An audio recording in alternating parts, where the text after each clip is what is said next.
apasionante del cual todos queremos saber más. El tema es el de los templarios. Además, ya sabéis que la reunión de esta mañana viene pues con un extra, ¿no? Porque eso va a ser una jornada completa y los aquí presentes, pues los que queráis os habéis apuntado ya y los que no podéis apuntaros ahora, acudiremos a la exposición de los templarios que será en el Ateneo Mercantil, aquí en Valencia. Entonces, bueno, todo este recorrido histórico y filosófico que vamos a adentrarnos a partir de hoy, de ahora, va a ser de la mano de dos expertos. El primero que va a intervenir va a ser Manuel, que es un estimado miembro del Grupo Ginara Hadasa de Valencia y además un excelente profesional que nos hará una introducción al tema y nos pondrá en el contexto histórico. A continuación, continuará Rafael Mateu, que es, bueno, no requiere presentación, es un gran colaborador del Grupo Ginara Hadasa de Valencia y, bueno, abordará el tema espiritual desde su propia perspectiva personal y única. Entonces, bueno, ya está, adelante, vosotros tenéis la palabra, Manuel. Voy a reactivarte el audio.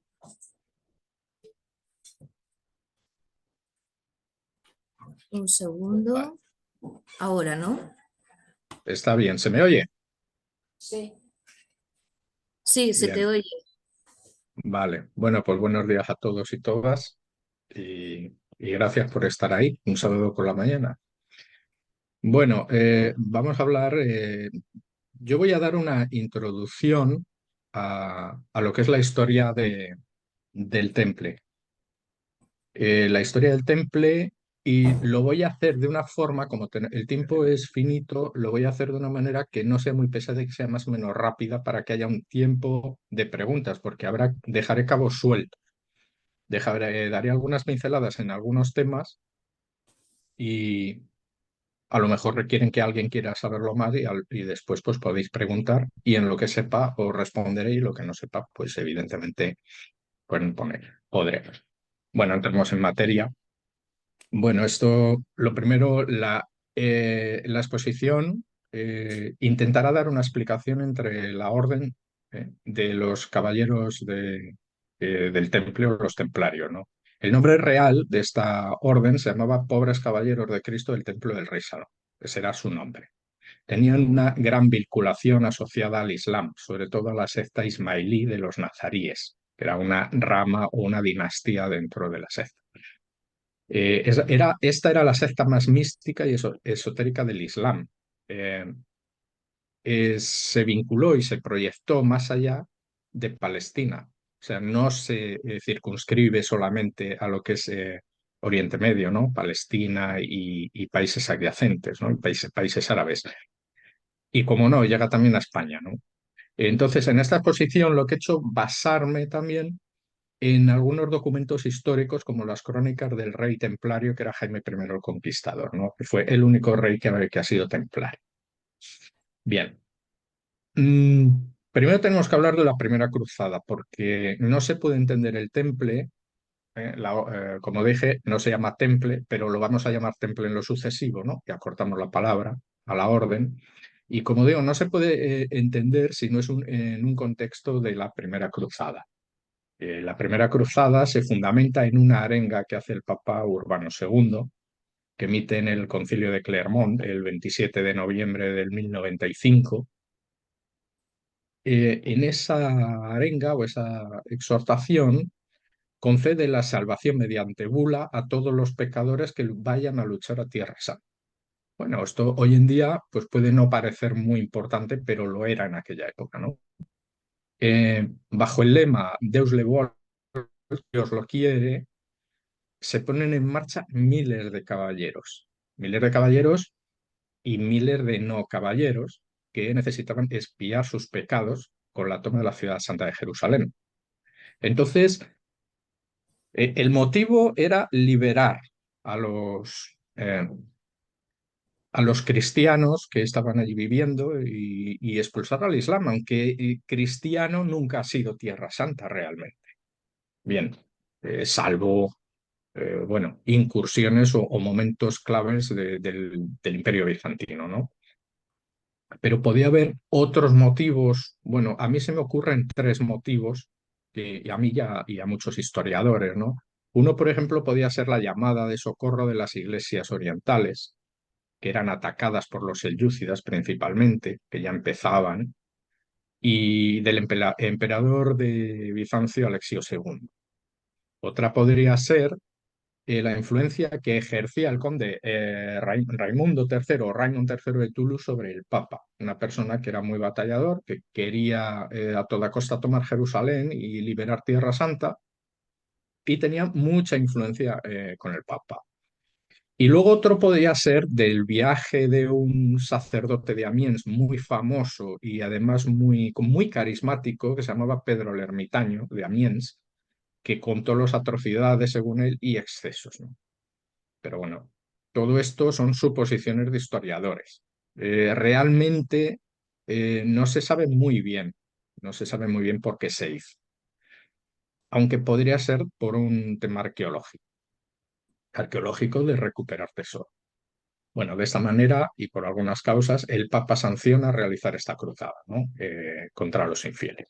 Un poco la historia de las cruzadas, sobre todo de la primera cruzada, que es en la que nos vamos a centrar ahora, porque es la que influye en la Orden del Temple, y siempre según las crónicas de Guillermo de Tiro, que era el obispo de Tiro y era el cronista principal, bajo el paraguas de la primera cruzada y liderada por Godofredo de Bouillon.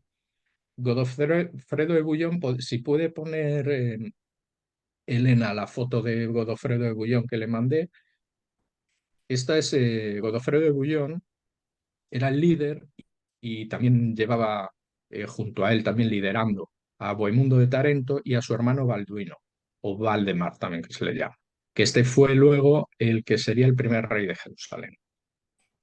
Mm, Años más tarde, con la toma de Jerusalén, se funda en 1118 o 1119, tampoco la fecha es muy exacta, se funda la Orden del Templo del Rey Salomón, de los pobres caballeros de Cristo, el Rey Salomón, en la explanada del templo. Por eso, si podemos ir pasando esas Sí, fotos, esa y la vamos a explanada y ponerlo. la cúpula de la roca, para explicar dónde el sitio exacto. Bueno, seguimos. Eh, la orden es fundada en Jerusalén por Hugo de Payens y encabezaba a 8 caballeros más. Es decir, la fundación es por 9 caballeros exclusivamente. Un número además muy significativo, ¿no? Dentro de lo que es el ocultismo templario. En lo sucesivo, los templarios tendrían su cuartel general en lo que es la mezquita de Al-Aqsa, que está en la explanada de las mezquitas también. El Papa Honorio II, gracias a la inspiradora intercesión de Bernardo de Claraval, Bernardo de Claraval es el que hizo la primera exhortación a la nueva milicia a petición de Balduino II y del primer Gran Maestre. Es decir, la orden se fundamenta antes en Tierra Santa y luego se lleva al concilio de Troyes en 1127 o 1129. No se sabe muy bien las fechas exactas. Y ahí se funda el temple. No, eso es la carta de Molay, es la que pone Godofredo de Bouillon y es una fotografía de que viene una espada y unas espuelas y unas cosas, que es la foto de la tumba. Ahora, a ver,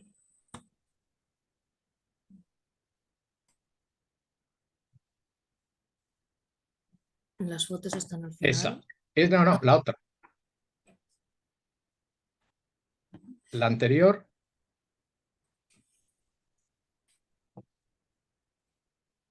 esta. esa.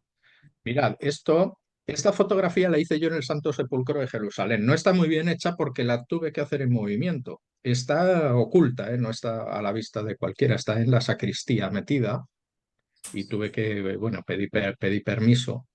Y fijaros ahí está la tumba de Godofredo de Bouillon, que es el líder de la cruzada que tomó la Tierra Santa, ¿no? Y esa es su espada y, bueno, las espuelas y la cruz y tal, ¿no? Y ahí viene la leyenda, ¿no? Que pone a Bouillon de Jerusalén una piedra en su castillo al duque de Godofredo del Santo Sepulcro, donde en estos muros reposa en paz. Pues en 1986 se debió enterrar allí o pusieron la placa, ¿vale? Esto quería un poco para que supierais que, bueno, existen algunos objetos todavía de personajes de la época y este fue el personaje nuclear, ¿no?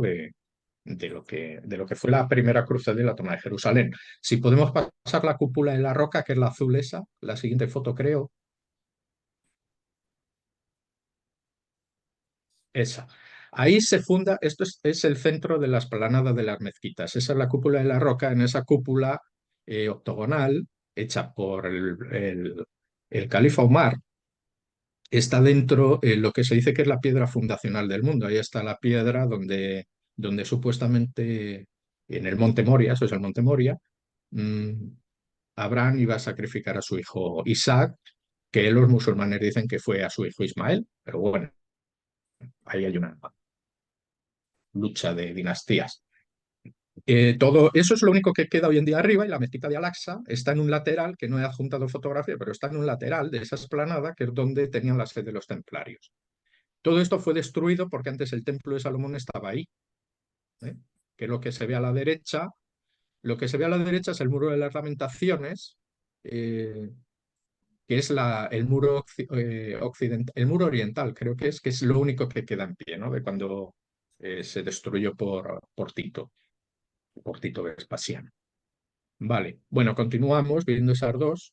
Eh, bueno, como decía, uno de los votos principal para acceder a la iniciación dentro de los templarios era la pobreza, junto con obediencia y castidad.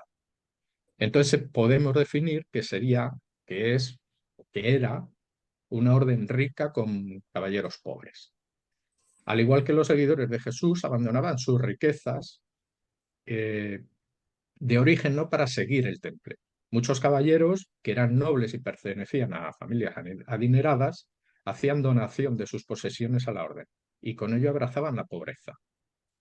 Ello convirtió al temple en la primera banca de la cristiandad.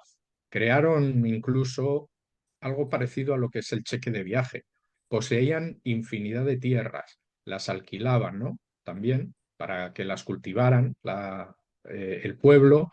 Permutaban tierras a veces de regadío por tierras de secano sin ningún valor, que también podremos luego comentarlo si queréis por qué hacían eso. Pues, por ejemplo, se me ocurre el cañón del río Lobos, la ermita esta que hay en el cañón del río Lobos, ¿no? Bueno, con ello percibían grandes rentas, de modo que empezaron a crecer en un poder económico y llegaron a tener grandes deudores, además deudores en las altas esferas de gobierno. Esto les trajo, evidentemente, graves problemas, y lo que llevó, de hecho, estos problemas a la decisión del rey francés Felipe IV el Hermoso a su arresto. Además con el beneplácito del Papa Clemente V, y se ordenó su detención de todos los templarios, de gran cantidad de ellos al menos. Esto ocurrió el viernes 13 de octubre de 1307, acusados de herejía, de sodomía y de un montón de cosas que nunca se pudieron probar y que realmente no eran ciertas y no se sostenían. Esto además está documentado hoy en día, también lo podríamos hablar, aunque no lo he tocado aquí, por el pergamino de Chinón, que encontró Bárbara Frale en el 80 y algo en los archivos vaticanos, que es muy interesante y hay por ahí alguna reproducción. Bueno, ese día el monarca resuelve su elevada deuda con la orden porque el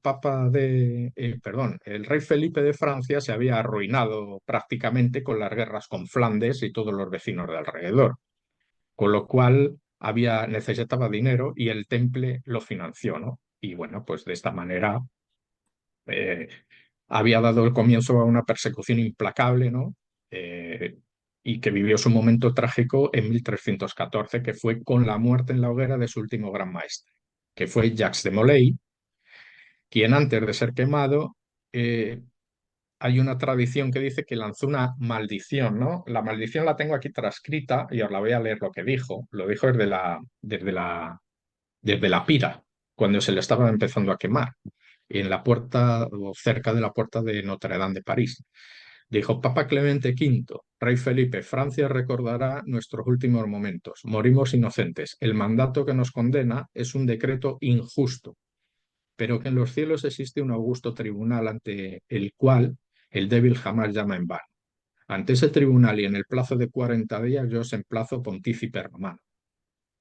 Oh Rey Felipe, te perdono vanamente, ya que tu vida está condenada por el tribunal de Dios. En el plazo de un año, allí te espero.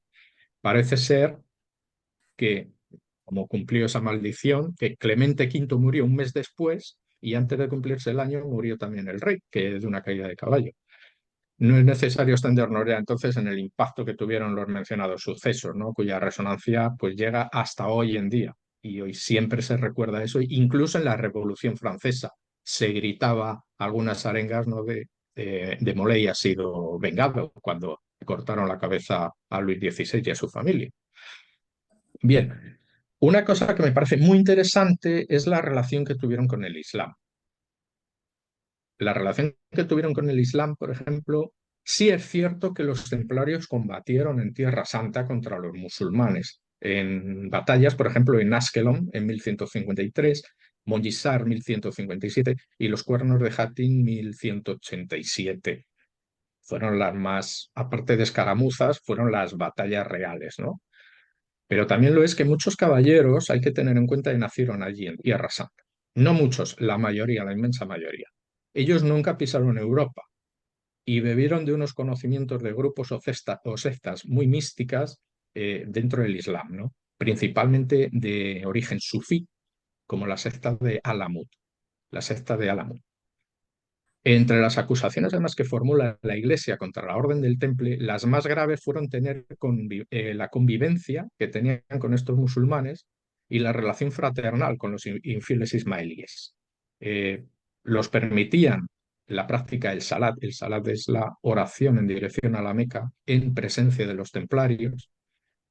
Ordenaron a algunos caballeros disidentes del Islam a convertirse, conversaban en árabe, era el idioma casi habitual del templario, era el árabe y quizá el persa también, y esto era considerado por la Iglesia lenguas paganas. ¿Vale? Entonces, la convivencia y el aprendizaje, ¿no? de los caballeros era bastante refinado, era gente educada, tenían educación exquisita. Por ejemplo, al contrario, los francos, que eran los cruzados, tenían costumbres bastante toscas y un alto índice de analfabetismo dentro de sus filas. Esa era una diferencia muy importante en lo que es un cruzado, ¿vale? Con un franco. O sea, un templario y un cruzado franco, ¿vale? Había unas diferencias enormes en cuanto a la educación y todo esto. Una de las mencionadas relaciones fue con los ismaelíes y de ella con la famosa secta de los Hasashin, llamado la secta de los asesinos. El fundador de la secta de los asesinos fue el mulá o seir Hassan al-Sabat. No sabemos exactamente, sabemos que era un seir, pero no sabemos si era mulá o fue imán, pero que probablemente fue un mulá más que imán. Se le llamaba el viejo de la montaña. La secta estaba considerada como hereje por el Islam ortodoxo. Y bueno, y sigue considerado por el Islam ortodoxo como herejes. Aunque la doctrina de ambos era el Corán y la Suna, igual que en todo el Islam. Bueno, también se sabe que ambas órdenes, templarios e ismaelíes, además del idioma, compartían códigos de caballería, compartían ritual, compartían estudios cabalísticos, neoplatónicos, y algo significativo es el compartir un lema. Tenían el lema o axioma parecido, que el de los templarios es non nobis domine, non nomines, sed nomine tua gloria, que significa no a nosotros, Señor, sea tu nombre toda la gloria, que procede del Salmo 115, y todo lo que hago sea tu nombre, es probable la leyenda de los asesinos, de la secta de los Hassasin también. O sea que era muy parecido el lema. La palabra Hassassin, asesinos, probablemente está mal interpretada y los historiadores, muchos de ellos, están haciendo una recapitulación de estudio, ¿no? sobre el tema, porque podría ser que esta palabra proceda de la palabra Asasayun, que viene de Al-Aqsa, que significa fiel. porque Hassan al-Sabbah, el viejo de la montaña, su líder, así los llamaba a sus hombres. Lo llamaba Asayun, ¿vale? Y significa mis fieles. Entonces, probablemente el tema Assassin o bebedores de hachís no sea correcto por ese nombre. Bueno, este conjunto de conocimientos que, que, que cogía el temple, ¿no? O que mm, era enviado también al temple, no estaba a disposición de todos los integrantes de la orden. Por el contrario, solo un pequeño grupo de caballeros accedía a ello.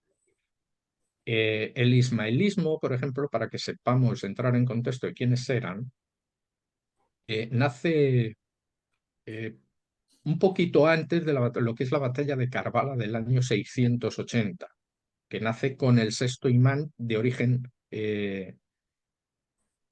era de origen persa, más o menos persa iraquí, de lo que sería esa zona, y era el sexto imán, se llamaba Jafar al-Saqi. Fue una corriente esotérica del Islam y venía de los que se llamaban los hermanos sinceros. Eran practicantes del pensamiento pitagórico, platónico y en una concepción metafísica y esotérica de pensamiento antirradical y opuesto a la ortodoxia islámica. Al-Ghazali, que fue uno de los representantes más importantes de la sabiduría de la época y la filosofía del Islam, se inspiró en los ismaelíes para sus obras.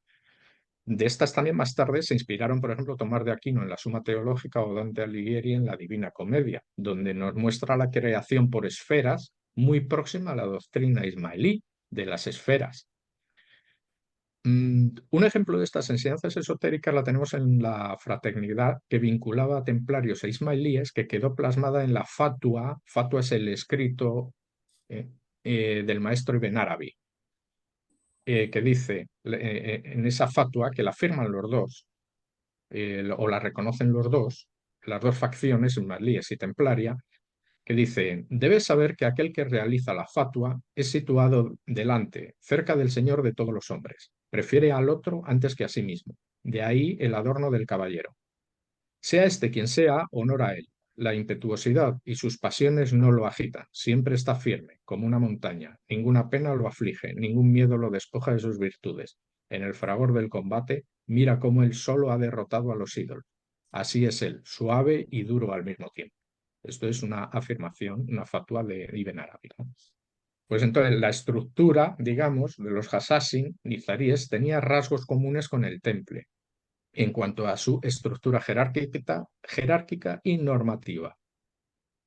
Desde la sede del castillo de Alamut, que estaba en Irán, se formaban estructuralmente de esta misma forma a los templarios, dividiendo sus grados entre aspirantes e iniciados. Los iniciados eran quienes recibían la formación esotérica básica y luego había un grupo de escogidos que recibían la esotérica o profunda. El temple se organizaba de una manera muy similar a esta. Primero tenía aspirantes, evolucionaban a escuderos, sargentos, hasta convertirse en caballeros. Entre estos últimos se extraía un grupo para ser iniciados en las enseñanzas esotéricas de Alamut e instruidos en espiritualidad. Debían aprender a tomar sabias decisiones y por encima de todo debían ser compasivos y leales. La lealtad era muy importante en los templarios. Las enseñanzas ocultas que compartían templarios e ismaelíes corresponden en definitiva a gnosis universal que incluye la doctrina de las emanaciones de Dios. El Ser Supremo no tiene forma ni ningún atributo y se manifiesta en la naturaleza, y la sagrada ciencia es lo que ellos sostenían. Y de él emana el alma universal, de donde arranca la vida física y el tiempo y el espacio.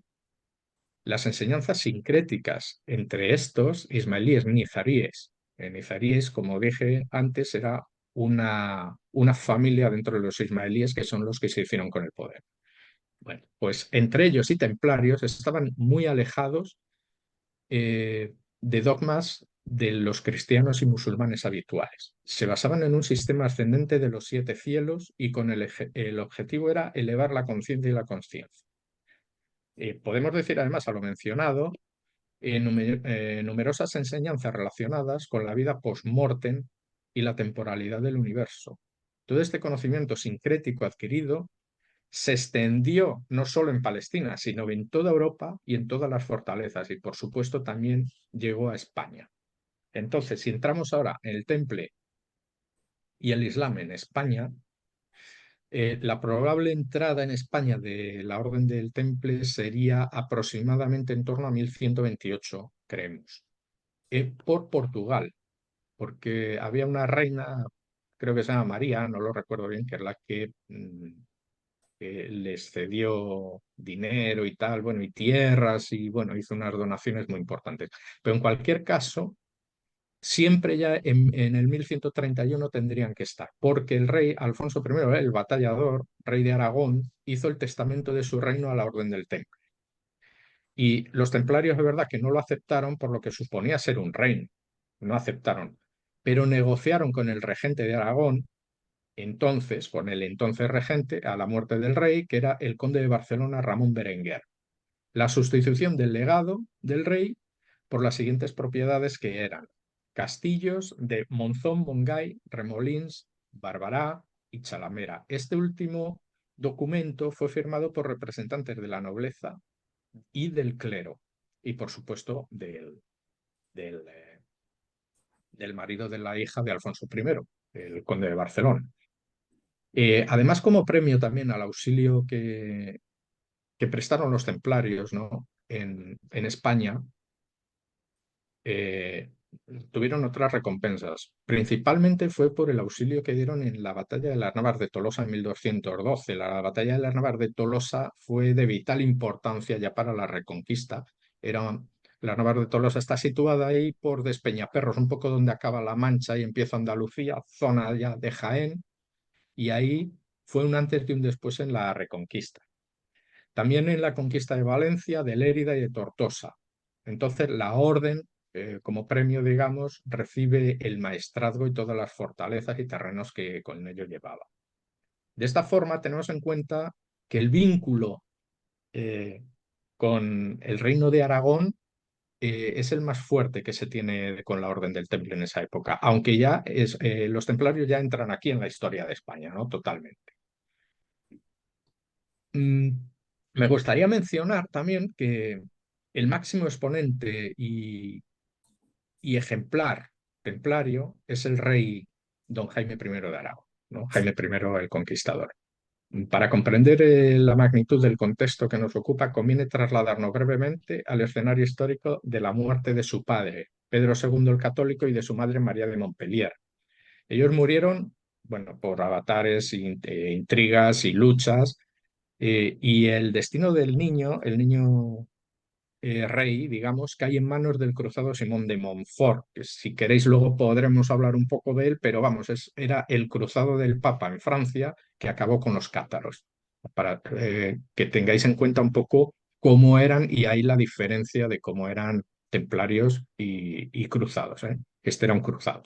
Bueno, este lo tenía retenido y lo tenía bajo secuestro, hasta que el Papa Inocencio III exige que el niño rey sea entregado al maestre de la Orden del Temple, Guillén de Montrodón.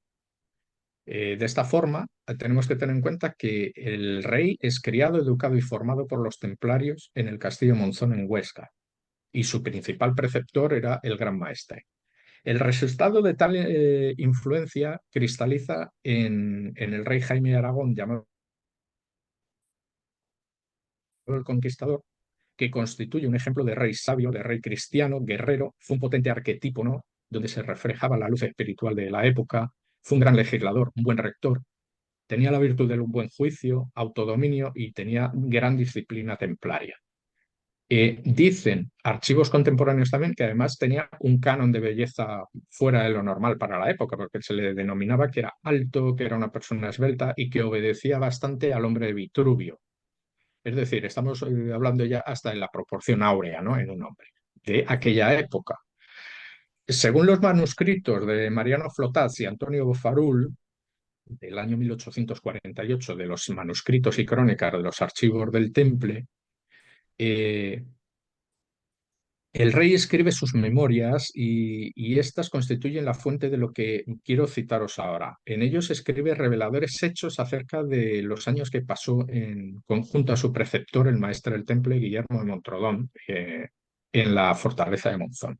Y sus palabras, ya de mayor haciendo las crónicas, dicen esto, en palabras del rey. Uno de los aspectos que siempre a lo largo de mi azarosa vida me intrigó de mi estancia en el castillo de Monzón fue el no saber realmente qué hacían los freires y el maestre en la cripta del castillo. Aunque en alguna ocasión tenía que limpiar y ordenar por mandato de mi maestre, recuerdo, cuando mi mente está serena de las obligaciones de mi cargo, momentos en los que entonces no daba importancia. No solo bajaban a la cripta los caballeros del temple, sino que en grandes y muchas ocasiones bajaban también caballeros musulmanes, árabes a los que no me eran conocidos. Cuando salían, yo siempre estaba con mi protector, ya que eran los únicos momentos que él se ausentaba de mí. Su semblante era relajado y sonriente, incluso tenía ganas de jugar conmigo. Situación que por mi edad yo estaba deseando. Todo esto era subyugante a mí, que iba a ser rey. En muchas ocasiones busqué las artimañas para colarme en aquellas reuniones y saciar mi curiosidad, pero siempre me fue imposible. Así que en alguna ocasión, aunque realmente no pudiera oír, aquello me causó tal profunda impresión que es algo que nunca olvidé. Desde un orificio del respiradero que daba al pasadizo de la cripta, escuchaba cómo ellos dialogaban y con sus voces pude identificar a los que conocía. Tras grandes silencios, roto por la voz más conocida del castillo, la del maestre, decía que la luz de la más antigua fe alumbre nuestra reunión, hermanos. Y otro contestaba que la luz invisible del oculto saber contenido en la Tao que preside nuestro templo guíe nuestros pasos. Y otro respondía que la luz del arquitecto universal nos alumbre el camino que debemos seguir. Tras un gran silencio, marché. Esto es un comentario que hace en sus crónicas Jaime I, que luego fue un gran adalid y protector de los templarios, ¿no? Nos habla de las enseñanzas que recibió de su maestre, que definen muy bien el núcleo de la espiritualidad templaria y en las que podemos percibir ese aroma o misticismo sufí también de la vía del corazón. Continúa escribiendo. El maestre de vez en cuando me decía, el temple es una vía para la humanidad que obtenga espiritualidad necesaria a su deseo. Será difícil que todos los hombres vivamos bajo el mismo credo. Si no tenemos contacto con la divinidad, a través de una armonía consigo mismo o de su entorno. El tiempo es una mentira de la mente del hombre y una idea en la que Dios, que todo lo tiene presente, escucha el rumor de la corriente de cualquier río. Él te enseñará a escuchar cómo ha de contemplar la vida y juzgar a los hombres. Sin embargo, por tu situación y a lo largo de tu reinado, te verás obligado a dañar a unos y a favorecer a otros. Dejad tranquilos siempre a los locos que griten y se dejen matar por un ideal de martirio. Los hombres de todas las épocas van gritando con toda su fuerza, sin percatarse de que su voz queda apagada en el desierto, excepto de aquellos que por el silencio colaboran con el mundo natural. Nos asemejamos a una cueva en la que poco a poco guardamos objetos visibles e invisibles, y de vez en cuando expresamos con la fuerza y el fuego de un dragón alado. Estas eran lo que le contestaba su maestro. En otras ocasiones comenta él que le decía el maestro, un rey no puede permitirse tener miedo alguno a nada físico, y menos aún a lo que no ve. A nosotros los templarios, y yo mismo en particular, hemos sido encomendados para prepararos. Es preferible que lloréis ahora siendo rey que siendo rey, porque entonces podrás lamentarte. En el castillo vuestra alma se curtirá para sufrir todos los rigores de las luchas. Luego dice el rey también, mis recuerdos se acercan siempre a las palabras que dejaron buena semilla en mi mente. Me enseñó a ser un hombre, me enseñó a que un hombre sea rey o siervo, está fundamentalmente siempre solo en el mundo. Ten cuidado de aquellos que te endulcen el oído. Sube a menudo a tu morada para encontrarte a ti mismo. Cuando bajes, vuelve a coger lo que dejaste, porque sin ello estarás a la merced de los vientos del hombre. Y dice el rey también, recuerdo su sentido de la caridad y la benevolencia. Visitando el pueblo, en día de mercado, todo el mundo lo saludaba, sonriente, sin temor alguno. La gente lo tenía un gran respeto. Cuando fui mayor, supe del socorro a enfermos y pobres necesitados que llevaba a cabo. Cuando conquisté Valencia, hube de indicar el símbolo de la actual ciudad. pude no por menos que recordar un instante lo que me dijo mi maestro del murciélago. Le preguntó: maestre, ¿por qué vuelan en la oscuridad y no se golpean contra los muros ni árboles? Y le respondió su maestre: esto sucede porque van más allá de donde alcanza nuestra vista. La luz del día los deja ciegos, no dejándoles ver nuestro mundo, pero en cambio ven más allá de donde alcanza nuestra vista. Lo que para nosotros son tinieblas, para ello es la luz. Lo mismo que son los ojos del alma, que un día podrán ver todo el misterio de la muerte, que para algunos es demasiado oscura. Aprendí de mi maestre que un rey no puede ser solo un hombre que ciñe una corona real y manda a su antojo a sus súbditos. Aprendí que un rey, para serlo de verdad, tiene que merecerlo de Dios. Tiene la obligación inexcusable, cada instante de su vida, de velar por la unión y la concordia de sus súbditos. Eh, Salir de Monzón fue entrar definitivamente en mi reino, sabiendo que era rey y como tal debía actuar. Así acaba lo que os he expuesto hoy y ahora a modo de conclusiones, algo muy rápido, que en mi opinión son lo que eran los templarios, que era la orden de los pobres caballeros de Cristo del Templo del Rey Salomón. Fueron una orden militar con votos monásticos de la orden cisterciense que desarrollaron sus actividades tanto en la batalla como en la banca como en la arqueología. Fueron depositarios de enseñanzas esotéricas del Islam, místico principalmente, aunque eran cristianos observantes de la fe, pero en forma heterodoxa, para los cánones del catolicismo. Como militares fueron las tropas más temidas en el campo de batalla por los musulmanes. Como banqueros fueron los más brillantes, pues no tenían prácticas usureras, solo cargaban rentas. Idearon incluso algo parecido que era el cheque de viaje, gracias a su red de encomiendas. No he entrado mucho en este tema porque el tiempo manda, pero era muy interesante, porque aunque sí, luego mirando, también había gente que usaba este tema del dinero del cheque de viaje en aquella época, pero no tenían esa red que tenían los templarios, que tenían encomiendas por toda Europa y Oriente Medio, con lo cual se podía cifrar un documento, entregar un dinero en Francia y recibirlo en Tierra Santa. Y eso no podían ningún otro país hacerlo nada más que ellos, ¿no? Bien. Eh, Buscaron también, en mi opinión, las reliquias más sagradas de la cristiandad en los túneles de la explanada del Templo del Rey Salomón.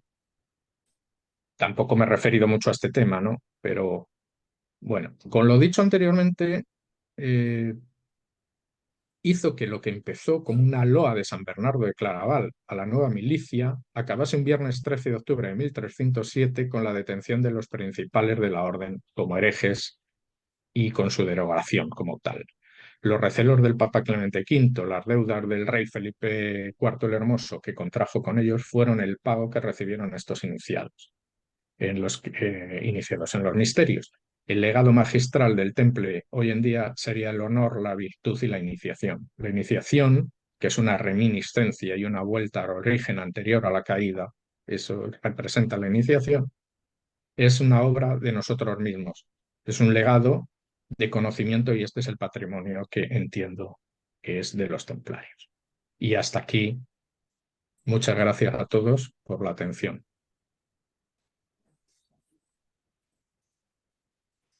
Muchas gracias, Manuel. Ha sido espectacular, un gran trabajo por tu parte. Y ahora, si alguien tiene alguna pregunta, se la puede hacer. Tiene momento para aprovecharlo. Sí.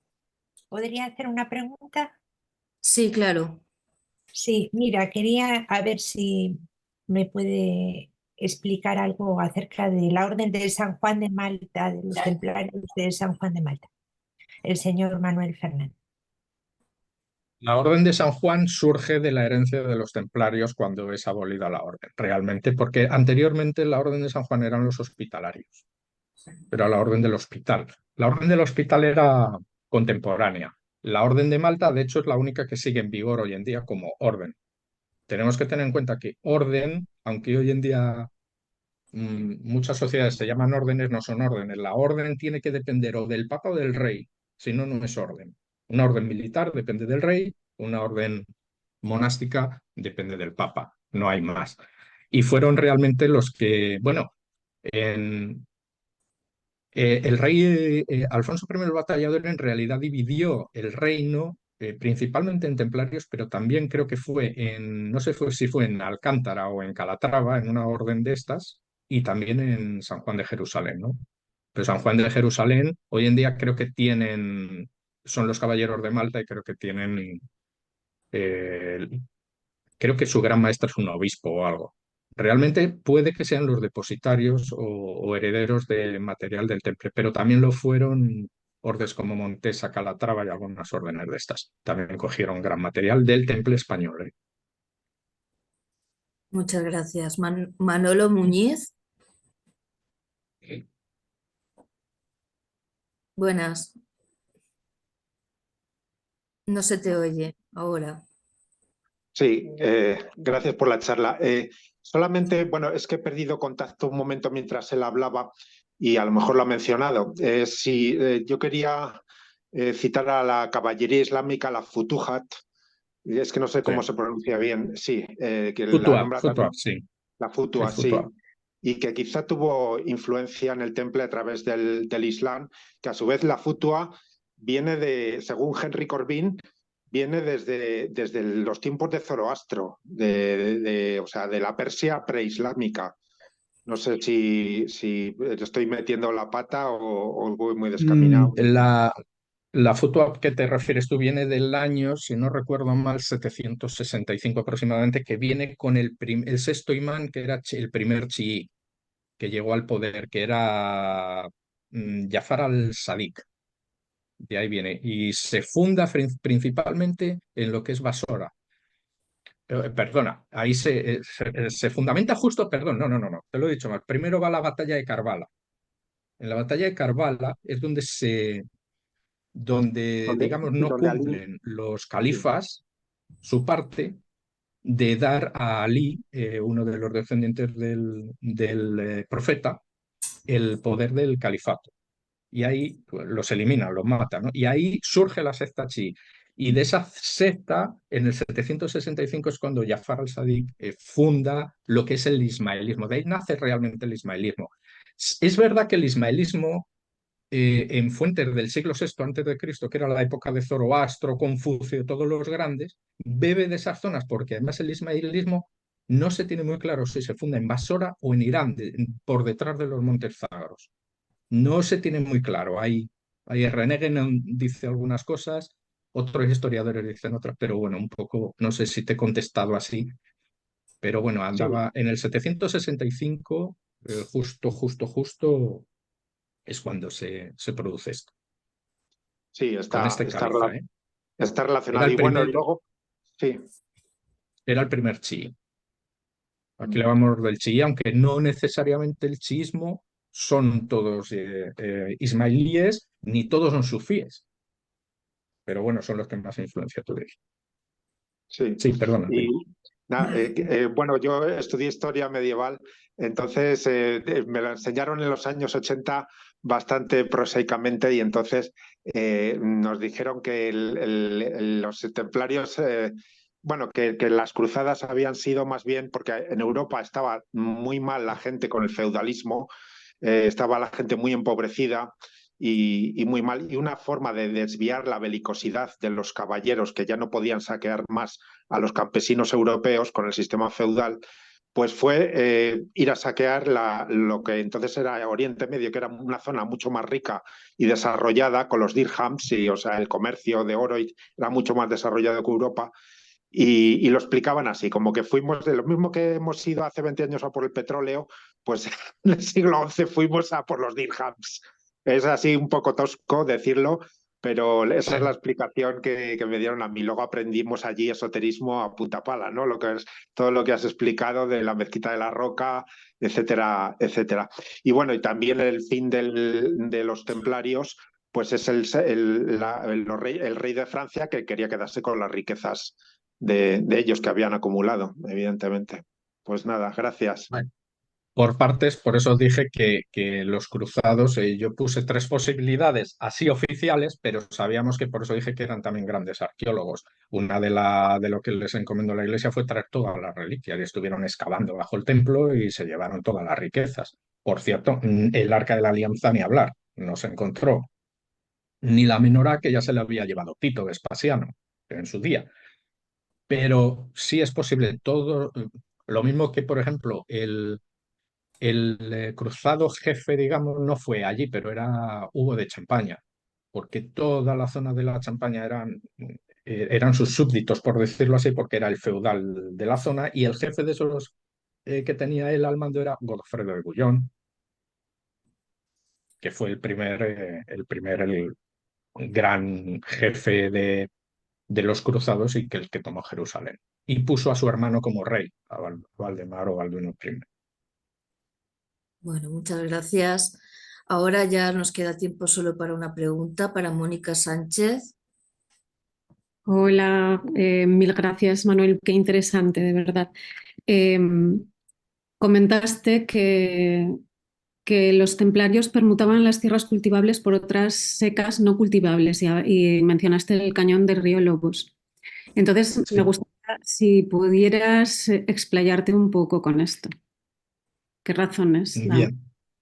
Sí, Gracias. los templarios adquirieron, una de las cosas que adquirieron allí fue la alquimia en Tierra Santa. La alquimia la inventan los árabes, a ver, la alquimia no la inventan en Francia, ni en Italia, ni en España, la inventan los árabes. Alquimia, esa palabra además es árabe. ¿Qué ocurre con este sincretismo y lo que aprendieron? Pues ellos aprendieron con esto a saber dónde estaban las energías telúricas de la Tierra principalmente. Y entonces ellos, antes de edificar algo, examinaban bien la tierra. Tenían alquimistas, zahoríes, tenían de todo. Eran muy completos. Tenían sus propios investigadores, los templarios. Entonces, por ejemplo, lo del cañón del río Lobos, ¿por qué está ahí? Vamos a poner un ejemplo, y así fue mucho más, ¿eh? En el resto de Europa y en el sur de Francia, en el Languedoc, muchísimo. Pues ellos heredaban tierras de cultivo importantes y se las cambiaban a lo mejor a algún campesino que tenía una tierra de secano en cualquier sitio que no valía para nada. ¿Pero por qué lo hacían? Porque eran tierras que ellos habían localizado que eran tierras de poder. Entonces, lo cambiaban, lo permutaban una por otra. Era simplemente eso. Por ejemplo, el cañón del río Lobos, el ejemplo que puse es que está puesto en un sitio de poder. Está en un sitio que ahí se dice que es mágico, porque no puede ser nunca defensivo. El cañón del río Lobos, la mezquita esta, está en una zona muy baja, pegada al río, y por encima tiene un montículo grande del que podrían ser atacados. Por lo tanto, no podía ser en ningún caso un enclave defensivo, ¿no? Una fortaleza. Esos eran sitios de ritos iniciáticos y de ceremoniales. ¿Por qué se sabe también esto? Ellos trajeron de Tierra Santa probablemente bastantes hierbas y bastante botánica. Y en estos sitios las cultivaban ellos, en las cercanías, los templarios. Cuando se empezaron a hacer las investigaciones, por ejemplo, en lo que es el cañón del río Lobos, se encontraron en la zona muchas plantas de cáñamo y otro tipo de plantas que no son de aquí, no son autóctonas y que no están en esa zona de Soria ni en ningún sitio de España. Y sin embargo se encontraban y eran por el origen del tema de la herboristería templaria, ¿no? Que lo usaban para hacer sus pócimas y sus cosas. Y por supuesto usaban, de hecho, utilizan mucho la forma octogonal y todo este tipo de cosas. O sea, es muy significativo que lo usaban. Ellos ponían, como dije, en donde la tierra les daba una energía telúrica potente para lo que querían hacer. Y si tenían que coger una tierra que era muy pequeña donde tenían que edificarlo y tener que dar una tierra mucho más grande a un villano, por decirlo así, pues se la entregaban y no tenían ningún problema. Y hacían ese cambio. Y aparentemente, pues claro, la gente que no entendía en crónicas de la época, pues decía que qué cosas más absurdas hacían. Pero vamos, la explicación era esa. Para ellos primaba el poder de la tierra, conocían muy bien esos secretos, ¿no? Conocían muy bien todo el sistema, ¿no? de canalizaciones y tal que podían ir bajo tierra y toda la energía tenían átanor incluso. Trabajaban bastante en la alquimia. En algunos sitios hay átanor debajo de la tierra. ¿Por qué? Porque los átanor se ponían ahí, debajo de la tierra, porque era donde la tierra da más fuerza a los metales, precisamente en la mina, lo que se llama la mina, ¿no? Y también lo hacían ahí. Entonces era por este sistema. No sé Bueno, si te he contestado a la pregunta. sí, bueno, digamos que esto lo iba sabiendo por otras vías, pero me interesaba mucho escuchar desde el punto de vista tuyo con este enfoque. Entonces, esto vincula realmente porque en realidad sabían ellos que allí era un sitio telúrico con poder. Entonces, posiblemente encontraríamos menires o algún tipo de monumento megalítico. Porque Sí, luego hablas de las plantas y las plantas, no todas, ellos cruzaban vías de agua con líneas Curry. Entonces, hay plantas que nacen mejor en determinados puntos que en otros. Y me imagino que, bueno, todo esto lo que dices, que finalmente sabían lo que estaban haciendo con estas fuerzas. Nada, muy interesante, de verdad que mil gracias. gracias. Bueno, muchas gracias, Manuel. Ha sido muy completo, la verdad, y es un tema para seguir indagando. Así que nada, os invito a que nos acompañéis esta tarde a la exposición y muchas gracias de nuevo, Manuel, por tu gran colaboración.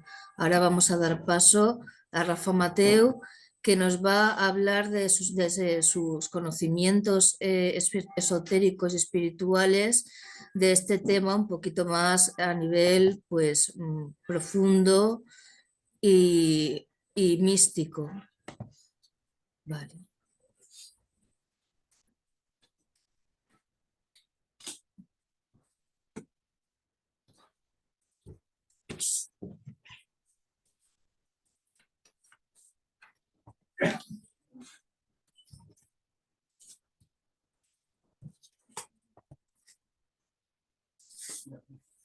Sí. Buenos días a todos, a todas y bienvenidos a esta conferencia. En primer lugar, gracias, Elena, la Sociedad Teosófica, etcétera.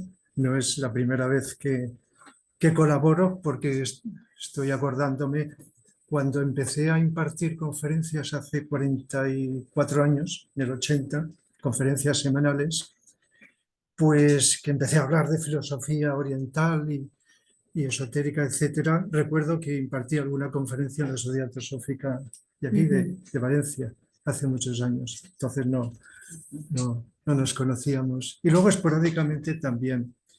Así que muchas gracias por esta oportunidad de colaborar y de aportar. Quiero decir en primer lugar que no pertenezco a ninguna asociación de ninguna característica, ninguna religión, etcétera, sino que hablo pues en nombre de mí mismo.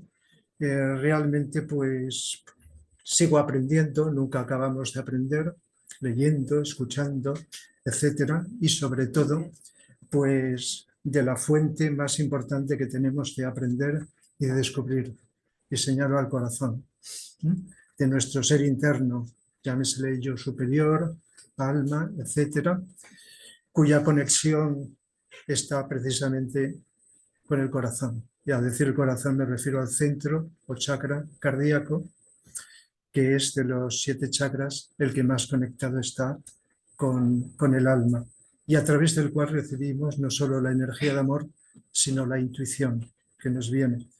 Eso lo tenemos todos y lo sepamos o no lo sepamos, lo más importante es tratar de estar atentos, que es lo más importante que podemos hacer los seres humanos, ir silenciando en la medida de lo posible la mente, y al decir la mente es las emociones, es la parte mental, emocional, etcétera, la personalidad, el ego, para tratar de ir descubriendo lo que podamos descubrir por vía intuitiva.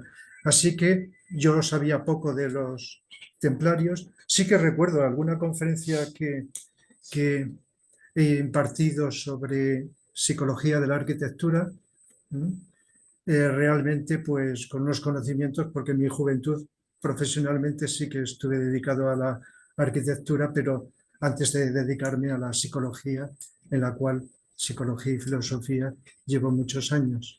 Entonces sí, que en alguna ocasión, y recuerdo que en YouTube de las conferencias que tengo hay algunas de arquitectura y una dedicada a la Catedral de Notre Dame, en la que explico pues la simbología de distinto orden.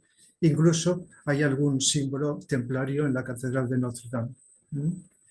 Y por lo tanto, pues sí, que en algún momento he hablado. Y también recuerdo que hace años, y lo tengo subrayado para preparar esto, en Isis sin velo de Blavatsky, que en los libros que tengo son 4 tomos, en el tomo 4, aquí tengo una transcripción de eso, pero que corresponde precisamente, la tengo aquí, para no traer los libros, he traído algunas copias de citas para poder leer.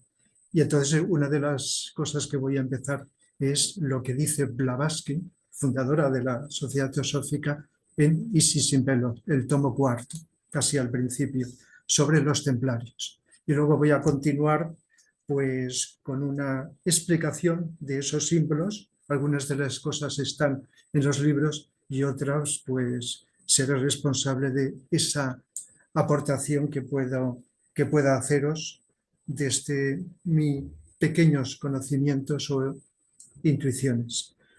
En este sentido, pues lo primero de todos es lo que tengo previsto, leeros algún fragmento, pocos, porque dedica varias hojas en Isis sin velo, Blavatsky, a hablar de los templarios. Y nos dice, por ejemplo, la Orden del Temple fue la última organización secreta europea que como cuerpo poseían algunos de los misterios de Oriente. Es cierto que en el siglo pasado, claro, Blavatsky escribió en el siglo XIX, por lo tanto se está refiriendo al siglo XVIII, y quizá todavía, dice, hermanos aislados trabajando fielmente y en secreto bajo la dirección de las hermandades orientales. Pero estos, cuando pertenecían a sociedades europeas, invariablemente se unían a ellas, con objetivos desconocidos por la fraternidad, aunque al mismo tiempo para beneficiarla. Es gracias a ellos que los masones modernos, no sé si lo sabéis, una relación entre los templarios y la masonería, aunque los templarios sí que sabemos que se inició en 1118, siglo XII, vivieron pues un par de siglos, etcétera, aunque luego pues ha habido algunas descendencias. Mirando en internet, pues he visto que actualmente hay grupos de cristianos católicos que se llaman templarios, que lógicamente pues tratan de salvaguardar digamos, las características de la religión cristiana, pero que en lugar de utilizar la espada utilizan la palabra. Es decir, que eso lo podemos encontrar, que todavía hay descendientes de los templarios, pero lógicamente con todas las diferencias que hay, como pasa con todas las sociedades secretas y con las religiones a lo largo del tiempo, desde los orígenes hasta que llegan al cabo del tiempo. Hay muchísimos cambios, a veces enormes. Cuando estudias las religiones y en sentido profundo, te das cuenta, y no solo en la religión cristiana, sino en otras también, desde el origen hasta la actualidad, hay diferencias enormes, a veces increíbles, sorprendentes. La esencia, para el que puede vivirlo, que es de tipo espiritual y que, como digo muchas veces, la dimensión espiritual está por encima de toda creencia religiosa de todo tipo. Cuando estamos viviendo con amor, tratando de servir a los demás en la medida que podemos, como podemos, cuando intuimos, cuando aplicamos la buena voluntad, estamos viviendo la dimensión espiritual. Luego podemos tener creencias distintas, pertenecer a religiones, a organizaciones, etcétera, pero eso queda como secundario, como algo externo, exotérico con X, mientras que la dimensión espiritual es más interna, esotérica con S. Aunque hay que diferenciar entre la vivencia de la espiritualidad sin saber nada de lo demás, o la vivencia esotérica, que son o conocimientos intelectuales que podemos leer o escuchar, o la vivencia esotérica, que es el conocimiento de las energías que están en la base de todos los fenómenos que existen y de todo lo que podemos realizar. El caso es que Blavatsky, como una gran iniciada que era, pues nos aportó, ya que estamos en la Sociedad Teosófica, aunque a veces hago citas, aunque hable de otros temas de Blavatsky, por supuesto, como una fuente muy importante que tenemos la humanidad y cuyas enseñanzas pues durarán siglos. Es decir, que igual que otros que le han seguido, seres iniciados profundos que han aportado algo muy importante y que para poderlo asimilar, porque leer, si sabemos leer, podemos leer continuamente de todo. Para poderlo asimilar y vivir, eso se necesita pues un estado interno de conciencia, que eso lo vamos consiguiendo, cada uno estaremos en un peldaño poco a poco. Y según ese nivel de conciencia, intuimos, captamos, comprendemos aquello que escuchamos o que leemos. Dice también, son algunos pequeños fragmentos que he escogido, dice Blavatsky: pretendidos templarios y falsos rosacruces, junto con algunos cabalistas genuinos, eran ocasionalmente quemados, y a algunos teósofos y alquimistas desafortunados se les buscaba y torturaba, incluso se les sacaban confesiones engañosas a través de los medios más feroces.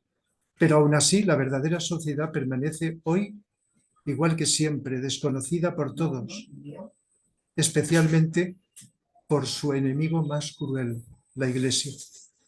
Aquí viene a decir algo que muchos sabemos. A lo largo del tiempo, repito, ha habido una dimensión interna y una dimensión externa.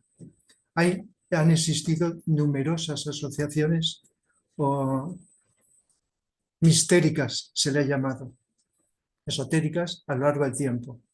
Los rosacruces, la masonería, etcétera. También hay, por lo que he leído, relaciones entre los templarios y la masonería, hay conexiones, de tal manera que hay una cantidad de asociaciones que han existido y algunas siguen existiendo y que manifiestan ante sus seguidores una serie de elementos, de enseñanzas, rituales externos. Pero luego está algo que es más invisible, que es lo interno. Esto que os hablaba antes, esa dimensión espiritual que estés dentro de una organización o no, podemos vivir los seres humanos. Esto es importantísimo y las personas con las que me comunico con frecuencia pues están de acuerdo de que hay personas que no tienen ninguna creencia de ningún tipo ni religiosa, pero que están viviendo y nos pueden dar ejemplos de solidaridad con los demás, de trabajar por el bien de los seres humanos. Aunque todos tenemos un ego, una personalidad, estamos aquí encarnados en cuerpo físico, emocional y mental, y por lo tanto tenemos nuestros defectos, imperfecciones, etcétera, pero podemos ir viviendo esta dimensión. Y por lo tanto, a lo largo del tiempo, estas personas con esa vivencia interna han estado o dentro de las religiones, no solo de la religión más conocida aquí, la cristiana, de las religiones y también de las sociedades. Pero ha habido otras personas que se han quedado en la parte intelectual, en la parte devocional, en la parte de creencia. Y las creencias son mentales, respaldadas por los deseos y los sentimientos de nuestro cuerpo emocional. Por lo tanto, han habido de los dos tipos. Y en los templarios, sin que lo pueda saber y demostrar qué cantidad, seguro que había seres que estaban viviendo esa dimensión interna. Igual que en las demás organizaciones que han existido a lo largo del tiempo. Por eso he querido resaltar también por algunas de las cosas que voy a decir en esta exposición en relación con esto. Y lógicamente, pues Blavatsky, pues de alguna forma lo dice. También en lo que he leído hasta el momento, habla de Oriente. Oriente, pues ha sido y es una fuente de espiritualidad, aunque la espiritualidad ha estado en todas las culturas, en las distintas civilizaciones a lo largo del tiempo, pero como Oriente, y cuando decimos Oriente estamos pensando a lo mejor sobre todo en la India, que desde hace miles y miles de años pues recibió una serie de comunicaciones, de vivencias y de experiencias de tipo espiritual, y ha sido quien ha mantenido a lo largo del tiempo esto, y que de ahí se ha extendido a otros lugares. Bueno, esto sería otro tema que sería muy largo. Desde el hundimiento de la Atlántida, aquellos que sobrevivieron de la Atlántida, que se desplazaron de la última isla que se hundió en el Océano Atlántico hacia el este, pues gran parte de aquellos se establecieron en Egipto. Y luego pues también pasaron hacia el este, hacia la parte oriental, de tal manera que se fueron estableciendo allí y se fue estableciendo la quinta raza raíz. La quinta raza raíz en la cual estamos la humanidad. A ver si sabéis lo que son las razas raíces con sus distintas subrazas. El caso es que de Oriente sigue viniendo y tenemos un reto en el futuro muy importante que empezó hace bastantes décadas, unir Oriente con Occidente.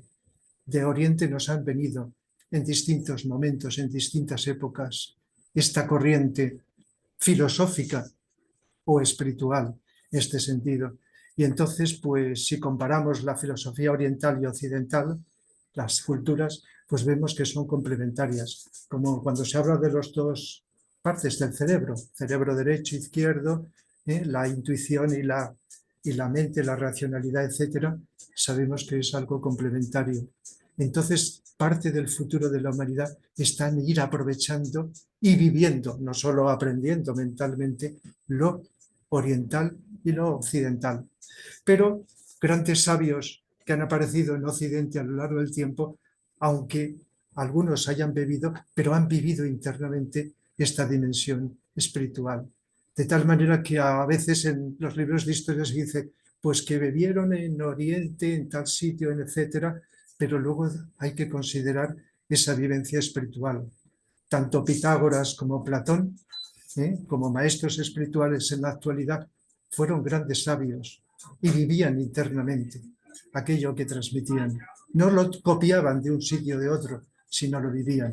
Y otros muchos más que han surgido a lo largo del tiempo y que, además de esa vivencia, pues han tomado informaciones de otros lugares como de Oriente. Por lo tanto, es un tema también interesante a tener en cuenta. Dice, sigo con lo que escribe Blavatsky en Isis sin velo. Es un error decir que la orden se volvió anticatólica. Solo posteriormente. Lo fue desde el primer momento. La cruz roja sobre el manto blanco, la vestimenta de la orden, tenía el mismo significado para los iniciados de cualquier otro país. La cruz apuntaba hacia los 4 puntos cardinales de la brújula y era emblema del universo. Sabéis que el símbolo es una cruz.